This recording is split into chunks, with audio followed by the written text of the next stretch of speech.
ఎన్నికల్లో ఇచ్చిన సూపర్ 6 పథకాలను కూడా అమలు చేయకుండా పథకాల్లో కోత విధిస్తూ సామాన్య పేద ప్రజలను దగా చేస్తున్న కూటమి ప్రభుత్వం పక్కా కోతల ప్రభుత్వమని వైఎస్ఆర్సీపీ పిఠాపురం నియోజకవర్గ ఇన్ఛార్జ్ వంగ గీతా విశ్వనాథ్ విమర్శించారు. పిఠాపురం మున్సిపల్ కళ్యాణ మండపంలో పార్టీ పట్టణాధ్యక్షులు రావుల మాధవరావు అధ్యక్షతన జరిగిన వైఎస్ఆర్సీపీ పిఠాపురం పట్టణ సర్వసభ్య సమావేశానికి పార్టీ నియోజకవర్గ ఇన్ఛార్జ్ వంగ గీతా విశ్వనాథ్ ముఖ్య అతిథిగా హాజరయ్యారు.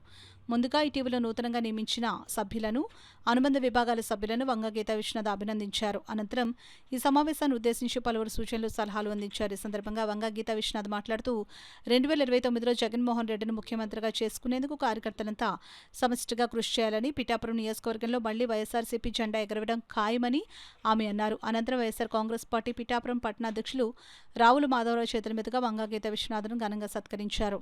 ఈ కార్యక్రమంలో మున్సిపల్ కోఆప్షన్ సభ్యులు గండేపల్లి బాబు, మున్సిపల్ వైస్ చైర్పర్సన్ పచ్చిమల్లి జ్యోతి అప్పలరాజు, నాయకులు కొత్తెందత్తులు, తలిశెట్టి వెంకటేశ్వరరావు, కర్ణం చిన్నారావు, బత్తులు సాయి, మొగల అయ్యారావు, ముమ్మడి శ్రీనివాస్, వర్ధనిడి సుజాత శ్రీనివాస్, సామరావతి లలిత, పెద్దపాటి రాజేష్, బోనుదేవ, ఉలవల భూషణం, వజ్రపు వీరేష్, పైల రమేష్, నాయుడు, వేణం నారాయణరావు, వజ్రపు బాబీ, బొజ్జా పెదకాపు, మొహద్దీన్, శ్యామలరావు, వివిఎస్ రెడ్డి తదితరులు పాల్గొన్నారు. అయినప్పటికీ కూడా దగ్గర 6 నెలలు అయిపోయినా కూడా ఇంకా డబ్బులు రిలీజ్ అయిన పరిస్థితి ఉంది. అరకోర నిధులు నిన్న కొంతమందికి ఇచ్చినట్టుగా నాకు తెలిసింది తప్ప పూర్తిగా రైతులకు ఎవరికి ఇవ్వని పరిస్థితి. అంతేకాకుండా రైతు భరోసా 20,000 ఇస్తామని చెప్పి ఇప్పటి వరకు ఇవ్వకపోగా, ఎప్పుడు కేంద్రం ఇచ్చే వాటాని కూడా ఇవ్వకుండా ఇప్పటి వరకు సంవత్సరం కాలం అయిపోయింది.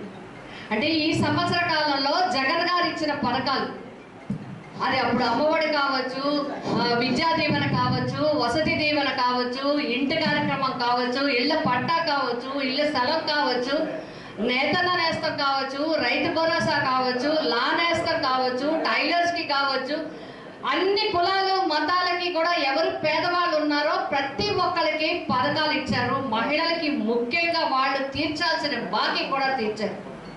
ఇప్పుడు మనమందరం గ్రహించాల్సింది ఒక్కటే, జగన్ గారు ఇచ్చిన ఏ పథకాలు ఇవ్వలేదు, పథకాలన్నీ కూడా నిలుపుదల చేశారు.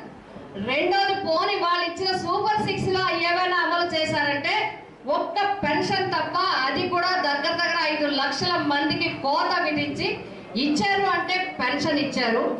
2వ సంవత్సరంలో తల్లికి వందనం కోత విధించి ఇచ్చారు. ప్రజలు మాట్లాడలేరు, ప్రజలు ముందుకు రాలేరు, ప్రజలు బయటకు వచ్చి అడగలేరు.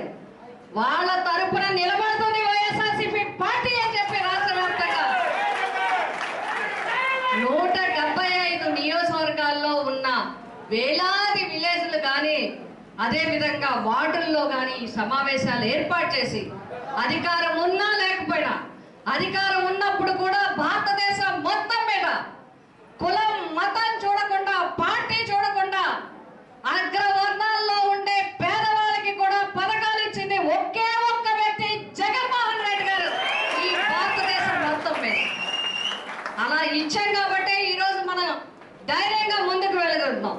మా ప్రభుత్వం అధికారంలో ఉన్నప్పుడు ఇచ్చాం, మీ ప్రభుత్వం మాట ఇచ్చినవి కూడా ఇవ్వట్లేదు. మా ప్రభుత్వంలో 20 పథకాలు పైన ఇచ్చాం, మీరు 6 పథకాలు ఇచ్చి ఒక్క పథకం తప్ప మిగతా 5 పథకాలు